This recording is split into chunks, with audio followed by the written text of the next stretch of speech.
જય અલગધાણી. પહેલાંના ગામડાઓ અને એ ગામડાની અંદર શેઠ રહેતા હતા અને શેઠની બાજુમાં પડોશમાં એક વાળ કાપવાવાળો ભાઈ રહેતો. હવે બંને જણાના આંગણા જોડે જોડે, વચ્ચે પેલી ખરી આમ વચ્ચે, પણ વાણિયાના ત્યાં આ વાળ કાપવાવાળો ભાઈ બાજુમાં રહે, એનો પરિવાર સહિત બધાએ ને જોડે જોડે. પણ જે વાળ કાપવાવાળા ગ્રાહકો આવે ત્યારે ઓલો વાળ કાપવાવાળો ભાઈ છે ને એ વાણિયાની આમ ઓસરીની એ આંગણાની બાજુમાં જ બેસાડી અને પછી વાળ કાપીને એટલે ઓલો ગ્રાહક જતું ને કપાઈને જતા રહે એટલે ઓલો ઊભો થઈ રૂમાલથી આમ બધા ઝાટકે વાળ ઝાટકી અને ઓલા શેઠના ત્યાં જતા રહે બધા, એ ઉડાડી દે એટલે એના આંગણામાં જાય બિચારાને. હવે કાયમી કાવું થયો થાય એટલે ઓલા લોકોને ખાવામાં આવે, વાસણમાં પાણીમાં આવે, બધે વાળ આવે. હવે શેઠ કંટાળી ગયા, હવે શું કરવું?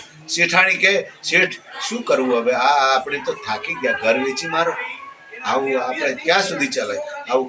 તો શેઠ કે ઘર થોડું વેચાય, કંઈક યુક્તિ કરાય. તો યુક્તિ શું કરી બોલાય? શેઠે કીધું કે હવે એ છે ને આ બાજુ વાળ ઉડાડે ને આમ રૂમાલથી ઉડાડે, બધા વાળ આપણે છે ને ભેગા કરી લેવાના અને ભેગા કરીને સુપડીમાં લઈ અને ઘરમાં થેલા મૂકવાના. હે અરે તમે જુઓ તો ખરા શેઠાણી, અરે આપણે વાળની કંઈક કિંમત કરીશું. વાળ તો કેવા ભાવમાં જશે, વાળનો ભાવ શું આવશે તમે જોજો. એ મને મારી પર છોડ દો. શેઠાણી કીધું એ વાત સાચી વાત, ચાલો એવું કરીશું. ઓલો વાળ કાપવાવાળા ભાઈ બેસે બાજુમાં, કોઈ કપાવા આવે એટલે પછી આમ ઉડાડે, ઓલી તાત્કાલિક શેઠાણી આવી જાય. અરે શેઠાઈ ક્યારેક ક્યારેક તો વાળી લે અને વાળ ભેગા કરી અને ઘરમાં કોથળીમાં નાખી દે. ઓલાને ખબર પડી જાય ભાઈને વાળ કાપવા, મારો બેટો વાળ કેમ લઈ લે છે, આનું કંઈક કારણ છે. એટલે અંદર વાતો કરે, અરે બે શેઠાણી બે, અરે વાળની કેટલી કિંમત છે અત્યારે તો, તમે અમુક જગ્યાએ અને વાળ સાફ કરીને લઈ જવાના આપણે બધા આવી. અને ઓલો હાંભળી ગયો, અમુક કે ભાવ આવે છે મારો હાર.